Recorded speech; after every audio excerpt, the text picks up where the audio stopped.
What is good, YouTube? Quinn Wade coming to y'all with a video for Saturday. We're going to talk about the NBA Finals. We're going to predict who's going to win Game 3. Will the Lakers go up 3-0, or the Heat make it more interesting, making it 2-1? This is a series that's very frustrating because the Heat played amazing and they looked like they was just as good as the Lakers against the competition that they faced in the East. And when Goran Dragic, your leading scorer in the playoffs and seeding games, goes out, Bam, your most versatile player and the heart and soul of the team, goes out, and they both missed the rest of game one and all of game two.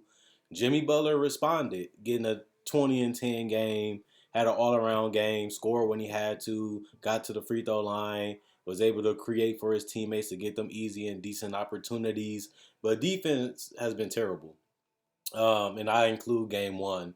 And not just because it was a blowout, it's just because the Lakers are getting easy shots. It looks like the Heats are working for every bucket they can get, and that's not a good thing. You want to be able to get the easy baskets. You want to be able to get up and down if you have to do that to push it just to get easy baskets because this team is under talented.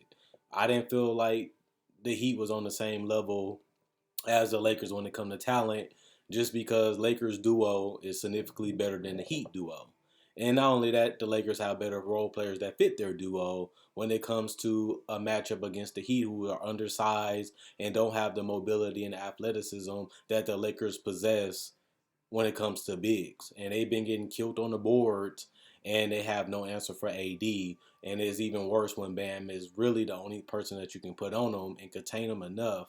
But AD is just so hot right now that he's going to torch anybody like he's been doing this whole playoff run and throughout the regular season. And that's going to be a problem for the Heat because they got to figure out how they're going to change their strategy to give them the best opportunity to win because the zone has failed. It has failed against the Lakers. LeBron is getting threes. Caldwell Pope is getting threes. Danny Green is getting threes. Rondo is torching them from three. And they can't even stop the mid range. They can't stop the interior scoring. So what is the zone really doing for the Heat? Yeah, you can say they stayed in the game. They didn't get blew out. But the goal is to win the game. And the Heat got down and they never got the lead back. And it was controlled by the Lakers. The consistency was by the Lakers. And even when it could have got closer, the Lakers continue to execute, trust the system, trust the process, and trust each other. And next thing you know, the Heat never could really get legitimately back in the game. So this is Eric's supposed to job. It's to go back, talk to his people, talk to the coaching staff, I should say, and try to get these players a better game plan that gives them a better chance of winning. And like I said, this series is over. Bam cannot play in game three. The series is over. There's no way that the Heat can beat this Lakers team, and especially with the confidence and the swagger and the bravado that they're playing with, there's no way that the Heat is beating them 4 straight times. So I really believe that if the Lakers win Game 3, which I'm predicting that they will, I'll give y'all an early prediction, is over. They're getting swept. I cannot see one way. Even if Goran Dragic come back, if he comes back, he's not going to be himself. He's going to be in pain, and he's going to have to play defense too with that tore foot. So either way, is not a way for them to win this series. And I already thought the Lakers was the better team. I already thought the Lakers was going to win, not just because of the injuries, but I thought they were the better team. And they have no answers for Anthony Davis or LeBron. I know they had Iguodala. I know they got Butler. I know they got Crowder. But those guys cannot impact the game the way LeBron James can. LeBron can impact the game with passing, rebounding, transition, control, tempo. And those guys are just spot up shooters and guys that can cut. So you can give up a lot by making them work, but you still have guys that just role players at best on the offensive end. And they're not going to hurt you as bad unless they're getting a shot created by somebody else. While LeBron don't have to be the primary scorer for them to win, and they will need guys like Bam and Jimmy to play at an all-star level throughout the whole series if they would even have the chance to win it. And that's not happening because they both Bam and the one available. So this is frustrating for the Heat fans. They were so excited and so ecstatic to get to the finals, and they felt like this team was playing at another level and a level that we haven't seen them play. But now it looks kind of realistic that this most likely will be a sweep which is not what the people wanted to see. We wanted to see an ugly, tough, grinded out series between two teams that match up a little similar, but the Heat had the grit, the grind, and the ability to play hard and really had that, never back down. We can beat anybody mentality, and that will help them win games. But obviously, game one changed the whole narrative on that. But they're gonna need guys like Kendrick Nunn and Tyler Hero to find an outside shot. I see them trying to switch it up a little bit, but Duncan Robinson has to shoot more shots. 7 shots is not enough when they need 3-point shooting and they need a guy that can continue to keep the defense honest and paying attention. And they have to find some way to get Jimmy Butler some help because they just don't have enough. I know you can say Kelly Olynyk. Kelly Olynyk got 21. That's great, but they need more than that to beat this team.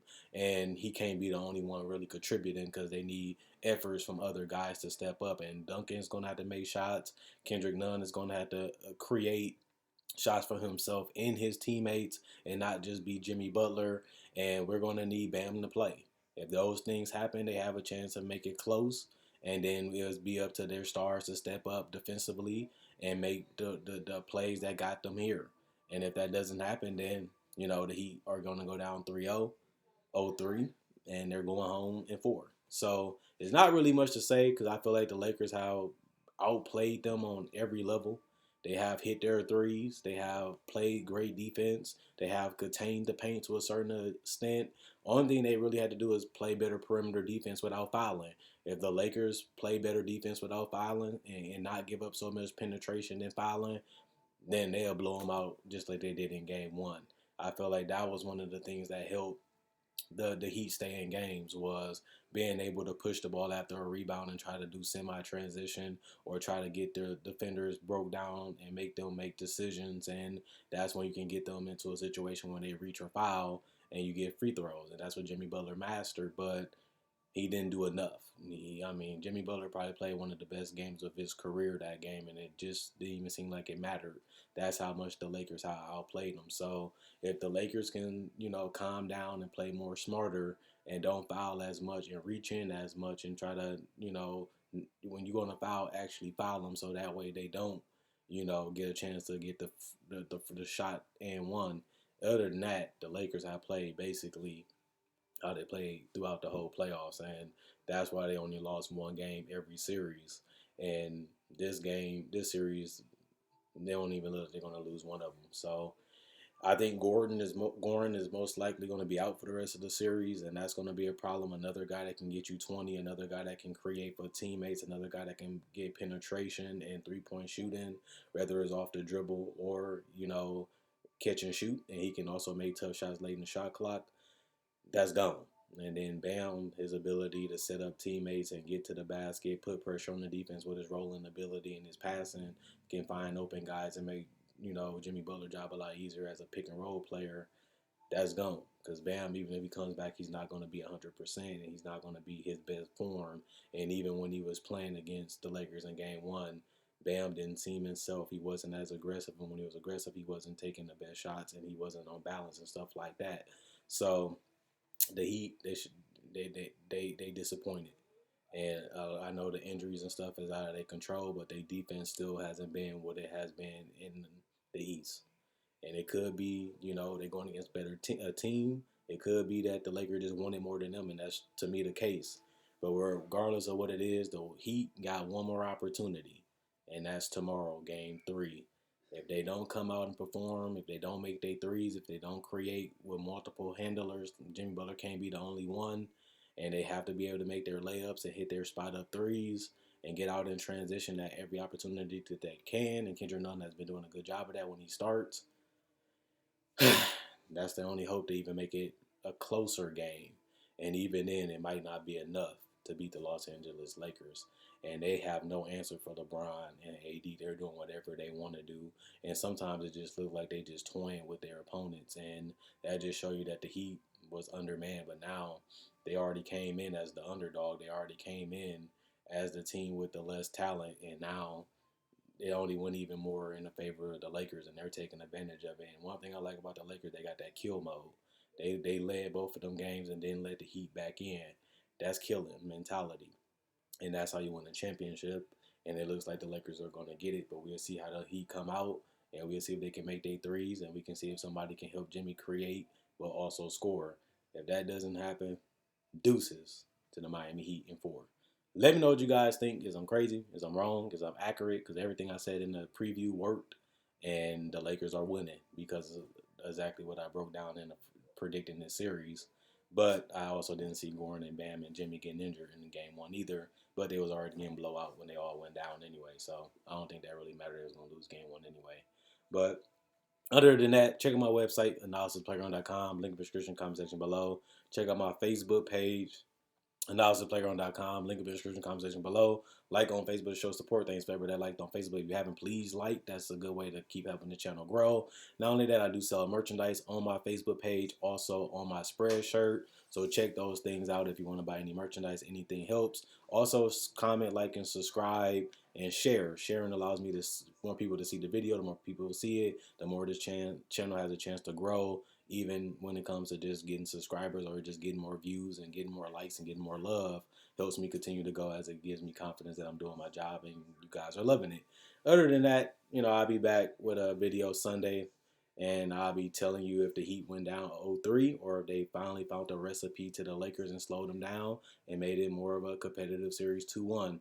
Anyway, I'll be coming with y'all video tomorrow. I do make videos every single day. Have over 1,000 videos on my channel. So if you like this video, check out my older videos. And if you like this video, my older videos, subscribe. I also made videos about breakdowns of players, legends, rookies, summer league. I covered the draft, free agency, trade deadline, playoff predictions, and basically everything that you need. So if you don't believe me, I got over 1,000 videos to prove it, almost 2,000, and they'll be coming this month. And subscribe if you love this type of content. Coin Wade, basketball analysis. I'm gone, and we come back with another video tomorrow.